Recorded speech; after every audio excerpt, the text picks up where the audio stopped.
Oferecimento Unimed João Pessoa. Cuidar de você, esse é o plano. Olá, começa agora o nosso bom dia a você que quer cuidar da saúde. E aí, tá tudo bem com sua família, seus amigos? A gente espera que sim, viu? E no programa de hoje, a gente vai explicar quando é hora de pedir ajuda profissional. Por exemplo, de um psicólogo. Quando é que a nossa mente não anda bem? A gente vai saber o papel desse importante especialista na nossa vida. E nessa edição vamos falar também de um assunto delicado e grave que tem aumentado. E a exploração sexual contra crianças e adolescentes. Como identificar sinais de alerta e mudanças de comportamento e a quem pedir ajuda. E mais, vamos conhecer os benefícios da capoeira para a mente e o corpo também. Tudo isso e muito mais agora no Saúde Você, que está apenas começando.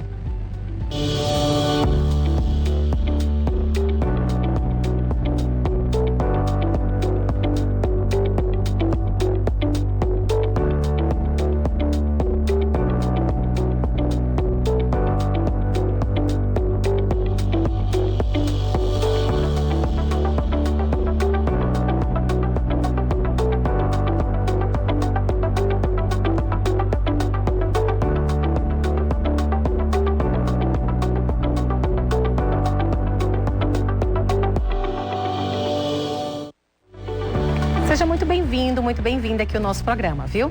E olha só como a gente começa essa edição de hoje. Considerada patrimônio cultural e material da humanidade, a capoeira une esporte e arte. Para quem pratica, não só coleciona benefícios para a saúde, mas aprende a disciplina também. Veja.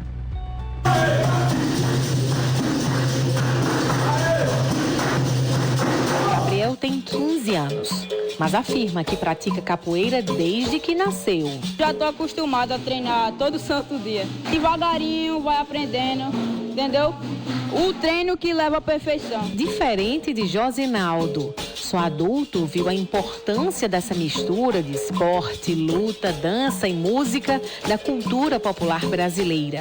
Hoje é instrutor de capoeira. Eu, como muitas pessoas que eu vejo que até hoje ainda tem aquele preconceito que a capoeira... Eu não via a capoeira tipo como um esporte ou como... Eu via ela como um meio de brincar mesmo. Eu não entendia a importância, a grandeza que a capoeira tinha para nós brasileiros, né? Agogô, atabaque, pandeiro e berimbau. Esses são os instrumentos que dão o tom da ginga do capoeirista. Por isso que é um esporte completo. E segundo os praticantes, além de atividade física e cultural, a capoeira ajuda a divulgar o português em outros países. Isso porque as músicas que são cantadas aqui pelos capoeiristas, elas são cantadas em português, independente do lugar onde esteja uma roda dessa. E como dá para ver, a capoeira é democrática. Adultos e crianças jogam ao mesmo tempo. No Instituto Menino Manhoso, que tem unidades em 5 bairros de João Pessoa, são aceitos alunos a partir dos 3 anos de idade. A capoeira, ela trabalha em tudo. Ela trabalha a sua motricidade, ela trabalha a sua saúde mental, sua saúde física, ela trabalha a coordenação motora, tá? Então, assim, você canta, você joga, você toca, então você faz. Que muitas pessoas dizem que é uma dança, mas na verdade é uma luta disfarçada de dança. Então a capoeira, ela é isso, ela para mim, ela é completa, você faz um pouco de tudo. A capoeira, na realidade, é uma escola da vida. O que você aprende na escola, você aprende em casa, vamos começar a colocar assim, um complemento, né, da vida para a roda de capoeira. Manhoso se prepara para ser mestre nessa arte. Há 37 anos tem o esporte como filosofia de vida e a cada dia tenta passar um pouco do que aprendeu para fazer com que os capoeiristas valorizem ainda mais o símbolo de resistência dos escravos brasileiros. É de 87 que eu pratico a capoeira, né? Minha mãe me matriculou e me apaixonei por ela e de lá até cá eu continuei treinando capoeira porque é o ar que eu respiro. A capoeira é conectada com o mundo, né? Até porque hoje, há muitos anos, a capoeira é um dos maiores divulgadores da língua portuguesa, né? E em todos os projetos sociais, federais, A capoeira está inserida por ser um grande instrumento, né, de cidadania, onde fortalece a educação. E a capoeira não é só cultura, a capoeira é esporte. E o esporte, a cultura e a educação estão conectados.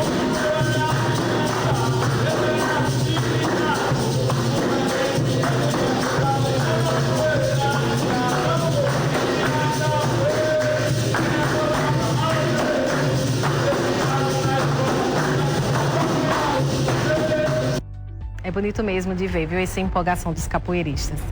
E 9 em cada 10 trabalhadores brasileiros apresentam algum sintoma de ansiedade. Você sabia disso?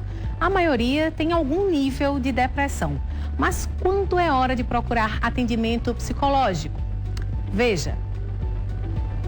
7 de agosto é comemorado o Dia do Psicólogo, um importante profissional para toda a sociedade. Inclusive, recentemente aqui no programa Saúde e Você, a gente conversou com um psicólogo da Vara da Infância e Juventude que tem um trabalho extraordinário para poder juntar essas pessoas que querem ser adotadas e também os pretendentes. E hoje a gente volta a falar dessa importante função para marcar então essa data que é relevante demais e a gente vai saber por quê.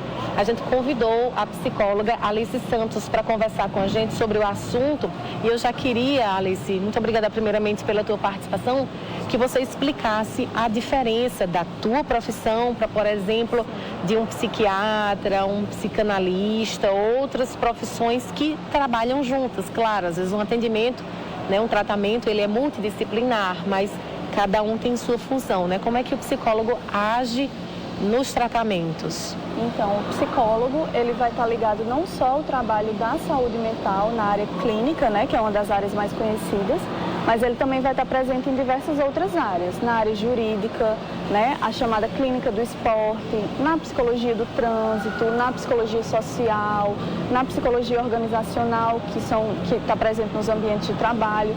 Então, o trabalho do psicólogo vai ter essa amplitude, né? Mas dentro da psicologia clínica, de fato, ele vai atuar no fortalecimento da saúde mental.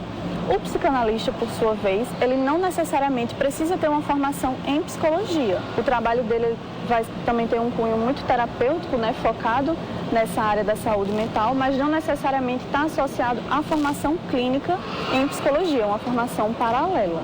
Já o psiquiatra, ele vai ter esse trabalho mais de cunho medicamentoso, né? Na verdade, a diferença aí central vai ser que o psiquiatra vai poder prescrever alguns medicamentos e também vai se dedicar à saúde mental em casos mais graves, em casos que envolvem transtornos mentais ou não necessariamente transtornos, mas casos onde a saúde mental vai estar mais agravada, né? E vai necessitar aí de uma intervenção do psiquiatra.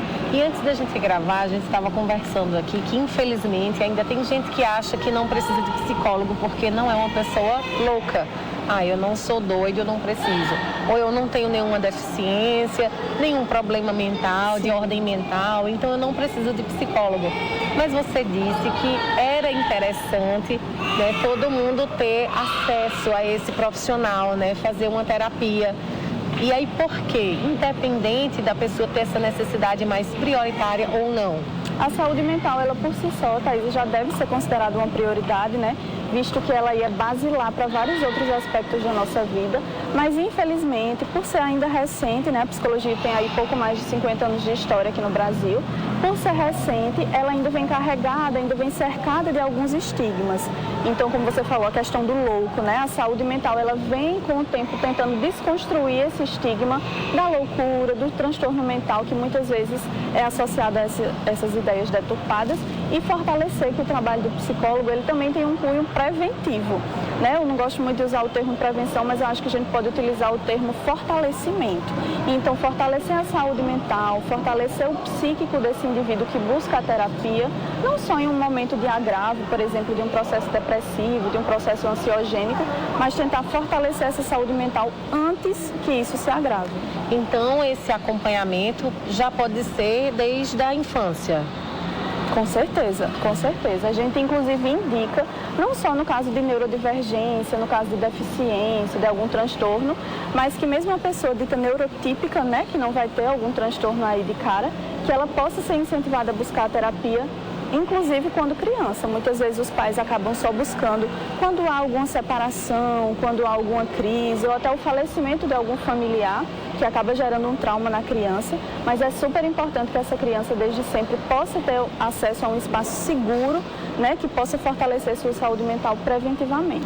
E é interessante que a gente sempre conhece alguém que aparentemente não tinha nenhuma desorganização emocional e por algum fato que aconteceu na vida dela, ela passou a ter crises de ansiedade, de depressão e passou a necessitar de um psicólogo. Talvez se essa pessoa já tivesse um acompanhamento prévio, mesmo sem esse fato brusco que aconteceu na vida dela, talvez ela encarasse com mais leveza.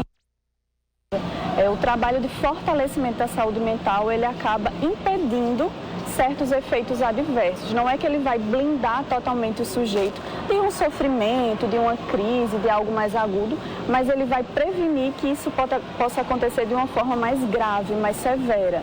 Então, fortalecendo a saúde mental, você consegue encarar eventos adversos com menos dificuldade, com uma tranquilidade relativa.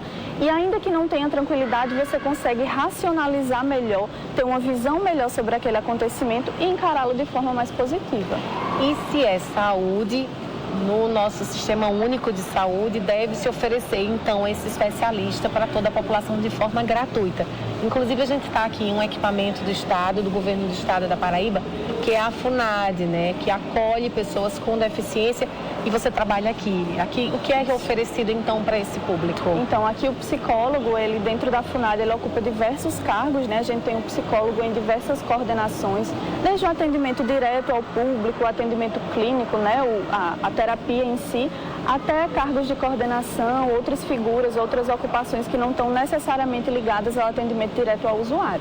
Mas a gente reforça que existem equipamentos de saúde, não só direcionados às pessoas com deficiência, mas ao público em geral, às pessoas típicas, que oferecem atendimento psicológico de forma gratuita. Existem também as clínicas e escolas de psicologia das universidades, das faculdades, que realizam um atendimento social, inclusive no quesito de psicólogo. Aqui a gente já falou um pouquinho sobre os preconceitos em torno dessa profissão, né? Mas eu acho que pós-pandemia, as pessoas passaram a valorizar um pouco mais o psicólogo, né? O que você acha que aconteceu para que as pessoas abrissem mais o olhar e respeitassem mais esse profissional? Eu costumo dizer que a pandemia, ela tirou um véu, né, dos olhos das pessoas e ela trouxe à tona muitas coisas que nós não tínhamos tempo para perceber, nós não tínhamos tempo para conviver com aquelas questões, e uma delas foi a saúde mental.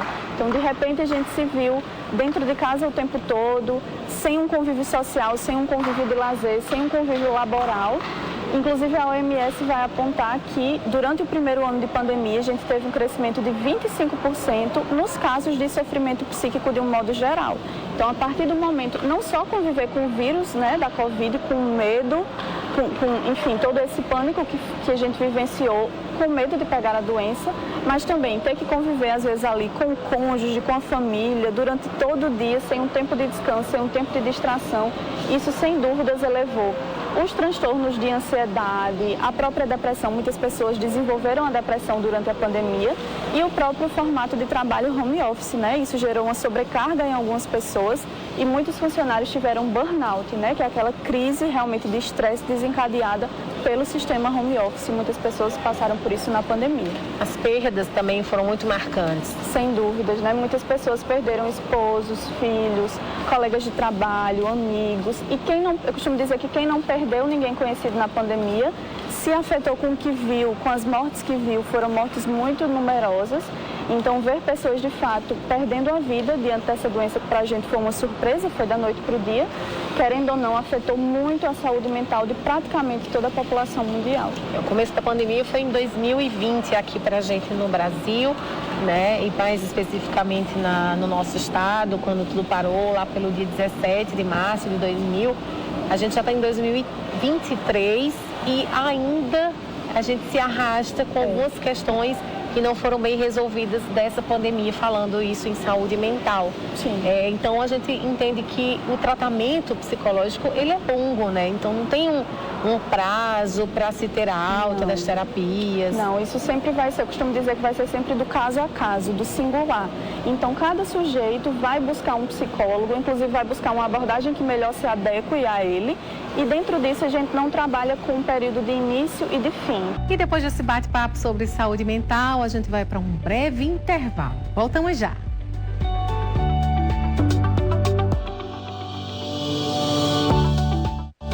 Saúde e você. Oferecimento. Unimed João Pessoa. Cuidar de você. Esse é o plano.